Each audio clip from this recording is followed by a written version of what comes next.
to this tour of London's most famous sights. You should be standing next to Green Park Underground Station in front of some ornamented gates to a park. Today, you'll get to know the true stories behind some of London's most iconic buildings, as well as the people who built them and used them. I'm sure you've seen many of them before, but you may not be familiar with their hidden histories. As a lifelong Londoner born and bred, I'm excited to share stories about the city I grew up in, one that has a history stretching back many thousands of years. Turn right here onto the small roundabout, then turn left to take the path that leads diagonally across the park, more or less in the same direction as we were just walking.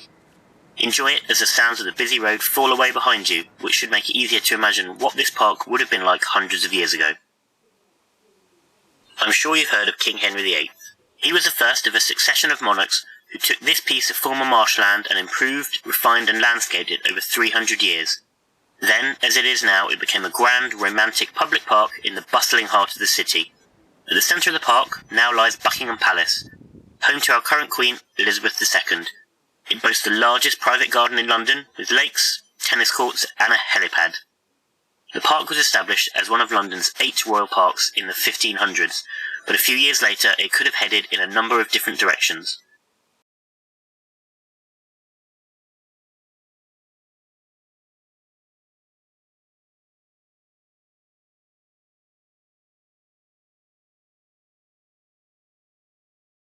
If King James I had had his way when he came to the throne in 1603, this could have been the location of an industrial site instead of a handsome palace.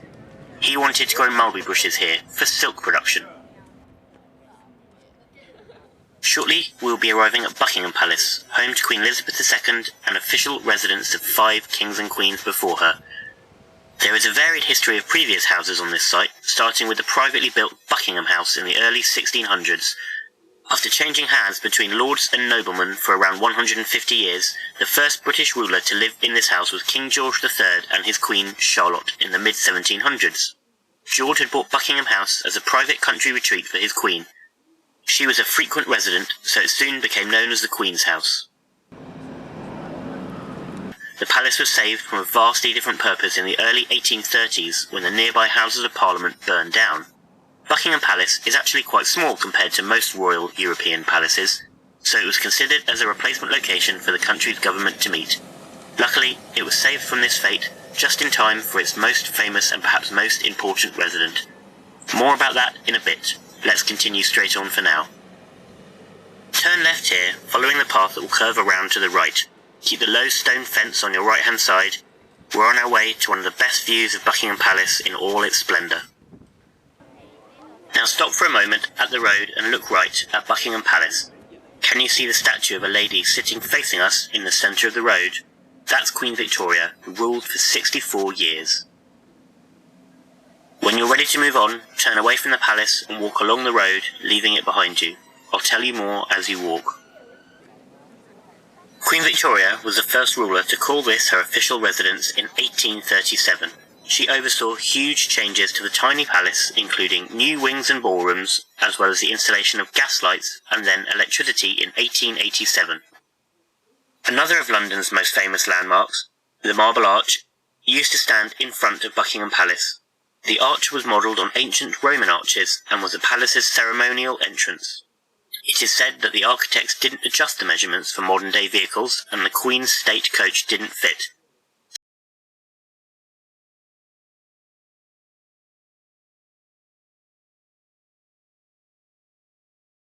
Keep walking straight. We're approaching a smaller, older palace that hides a strange history and houses some disturbing stories. It's where England's rulers would have lived before Victoria's reign. Take a left turn here and keep walking, staying on the left-hand side. We're approaching St James's Palace. It's one of the oldest palaces in London and the official residence of the sovereign, even though no monarch has lived here for 2 centuries. St James's Palace has stood on this site since the early 1500s and is shunned for the homely warmth of Buckingham Palace. It takes its name from the unlikeliest of places, a leper colony that used to be on this site. This closed only 4 years before the palace was built in its place. To distinguish itself from its former use, the palace was built with fake turrets and a huge number of chimneys. In fact, there are more chimneys than rooms, simply because it was a way to fool people into thinking your palace had more rooms than it really did. Continue straight, I'll be back when you get to the palace. This is St James's Palace on your left. Stop and have a good look at it. If I were to tell you that King Henry VIII was the king who built this palace way back in 1536, what could you tell me about him? Even today, all English school children are taught the rhyme, divorced beheaded died, divorced beheaded survived, to sum up the fate of Henry and his 6 wives. When you're ready, start making your way back up the road. This time though, walk on the other side of the street. We're going to turn left when we reach the road ahead. Keep heading down Horseguards Road. Keep walking and look to your left at the ivy-covered building. This was instrumental in Britain's efforts during World War II. This is the Admiralty Citadel, a building with walls 20 feet thick and 30 feet deep, designed to be the last holdout should the Nazis have invaded in the early 1940s. Keep walking straight. You'll hear more about the man famed for taking the country to victory in World War II, Prime Minister Winston Churchill. As you follow the road, look ahead and to the left. That huge square is a parade ground known as Horseguards Parade. Did you know that until 1997 it was used as a car park? Perhaps this is less odd than its historic role as the home of England's mighty Admiralty. That's right, our naval command used to be based here, despite being over 40 miles from the sea. Today, Portsmouth is a much more sensible location for our Navy's command post. One of the illustrious historical figures to use these buildings as offices was the Duke of Wellington, Arthur Wellesley. He was the man responsible for beating Napoleon's formidable French armies, and his office and desk of the early 1800s are still used by the current Commander-in-Chief of London's army regiments. Keep heading straight. Continue straight ahead. We're getting closer to the Cabinet War Rooms where Winston Churchill worked to bring the Allies to victory in World War II. Let me tell you about his other famed achievement, his drinking habits. Now, Churchill was renowned for his sharp wit, but he also had a penchant for drinking alcohol. At around 9:30 a.m, he'd start his day with a mouthwash, better known as a whiskey and soda to you and I. He'd top it up with more whiskey throughout the morning. Lunch was washed down with a pint, not of beer, but of Pol Roger champagne. Carry on following the road as it winds around the park on your right. From here, we can see the rear of England's current seat of power, the home of the Prime Minister, 10 Downing Street. It's in the buildings ahead of you on your left. Don't worry, we'll pass close to its more famous front entrance later. With over 100 rooms, the estimated value of 10 Downing Street is over £6 million. This does sound impressive until you realise that David Beckham's 8-bedroom London home has a price tag of £25 million. Downing Street itself is named after a royal spy, Sir George Downing. He spent much of his life spying against King Charles I in the early 1600s, but he switched sides after anti-royal forces were beaten in the English Civil War and the monarchy was restored.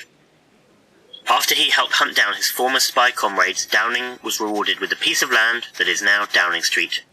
It wasn't until the late 1700s that the 3 houses were united into one under the address number 10 Downing Street. Since then, 52 men and only 2 women have passed through the doors as Prime Ministers. 7 of them died whilst living here. Continue straight ahead.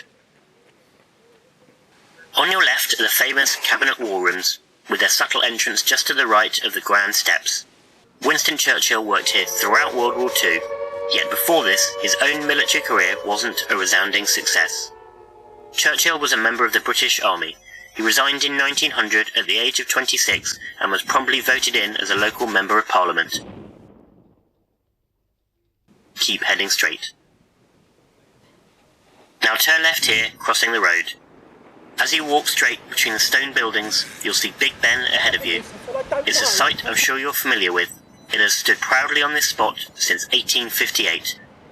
But did you know the tower itself is not actually named Big Ben? For most of its life, it had the very functional, very Victorian name of Clock Tower. And then, in commemoration of the Queen's Diamond Jubilee in 2012, it was renamed Elizabeth Tower. So how did this clock tower come to be known as Big Ben?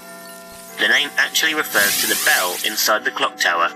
The bell is 2.3 metres high and weighs 13.5 tons. It took 2 weeks to cool when it was originally cast at London's famous Whitechapel Bell Foundry. continue straight.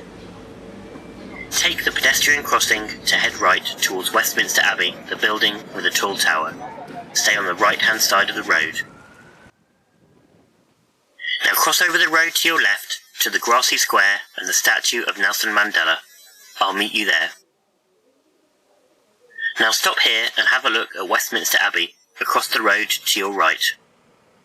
This is where all the kings and queens of this country have been crowned, from William the Conqueror in 1066 to our current Queen Elizabeth II in 1953. A large number of monarchs are also buried here, so it's where their reign begins and ends. Although it's not technically wrong to call it Westminster Abbey, it's not also completely proper. The real name of this building is the Collegiate Church of St. Peter, Westminster. This mouthful of a name is often shortened to Westminster Abbey. The abbey used to be part of the Palace of Westminster that stood here until it burned down in 1834. Imagine how different this part of London was when the abbey was first built. It was known then as Thorney Island for reasons that will soon become obvious, and it was a small, marshy area of land.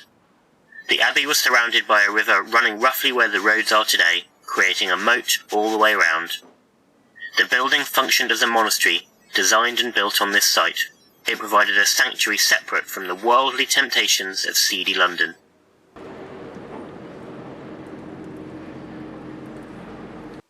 Let's start walking again. With Westminster Abbey on your right, walk straight alongside the square. We're heading towards the Houses of Parliament. Now cross the road in front of you over the pedestrian crossings. When you get to the other side, turn right and keep walking. We're heading to the last of the three palaces we'll see today, Westminster Palace. It is home to the House of Commons and the House of Lords, our country's Parliament. The oldest part of the building is Westminster Hall, dating from 1097. The rest of the building is built on a pit where over 10,000 bodies were buried after the bubonic plague. It swept through London in 1665, killing a quarter of the city's population. But the Houses of Parliament are perhaps most famous for the failed gunpowder plot of 1605. In November of that year, a group of Catholics, led by John Grant, plotted to blow up the Houses of Parliament. They wanted to kill King James I and his Protestant government. They would then abduct the king's daughter and force her to rule as a Catholic. Keep walking straight towards the Houses of Parliament. Now stop for a moment to have a good look at the Houses of Parliament on your left. The build-up of the plot to blow up Parliament began with Queen Elizabeth I, who came to the throne in 1558. She ran Protestant England and effectively made Catholicism illegal. If you didn't go to church and take the oath of supremacy to the Queen, you were charged with treason. It forced people to recognise the monarch, and not the Pope, as the head of the church. Now head back in the direction you came from, all the way to the four-way junction just past Big Ben.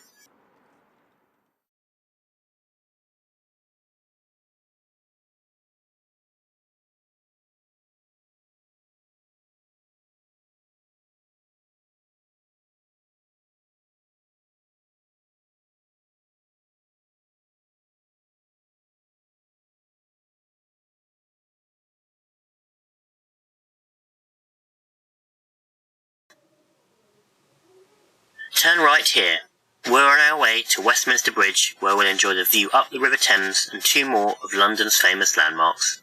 The newest of these is the London Eye. At 135 metres high, it's the biggest Ferris wheel in Europe.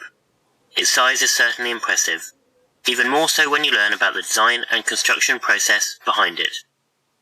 Every component of the wheel had to be designed and built from scratch and floated up the Thames on barges, assembled flat on piled platforms in the river. This wasn't as easy as it sounds. Some of the pieces were so huge they could only fit under the bridges at low tide, so everything had to be planned perfectly. Once complete, the wheel was raised up by huge cranes normally used by oil rigs in the North Sea. It took almost 48 hours of painstaking lifting and was only completed on the second attempt after some support cables came loose on the first. Despite this rocky start, it's been hugely successful. It carries 15,000 passengers a day and has won more than 75 awards for its contributions to tourism and architecture. Continue walking up the road. Can you see the statue of Charles I on his horse, in the middle of the roundabout? That's where you need to go. So carefully cross the road to get there. I'll meet you at the statue. Stop here. This statue is commonly said to be the very centre of London. From here you have a good view of Nelson stood atop his column. As the Battle of Trafalgar raged around him, a sniper on the lead French ship Redoutable took aim at Nelson from high in the crow's nest as he stood on the Victory's deck giving orders. The sniper fired one shot which severed Nelson's spine and lodged in his shoulder. He was carried below the decks, but as the British emerged victorious, Nelson died at 4:30 that afternoon. His body was transported home to a hero's welcome, and on his final journey to be buried in St. Paul's Cathedral, he was escorted by 10,000 soldiers. This 18-foot-tall statue of Nelson has stood atop this column since 1854, looking towards the Houses of Parliament where we just came from. It took 15 years to construct, and seems a fittingly grand and heroic way to end this tour of the hidden histories of London's most famous sites. I hope you've learned something you didn't know already, and there are far more to learn about all the people we've touched upon today. I'd encourage you to read more about any that you can. If you'd like to continue your London adventure, Charing Cross Station is just across the road to the right of Nelson on his column. I'll bid you goodbye for now. Enjoy.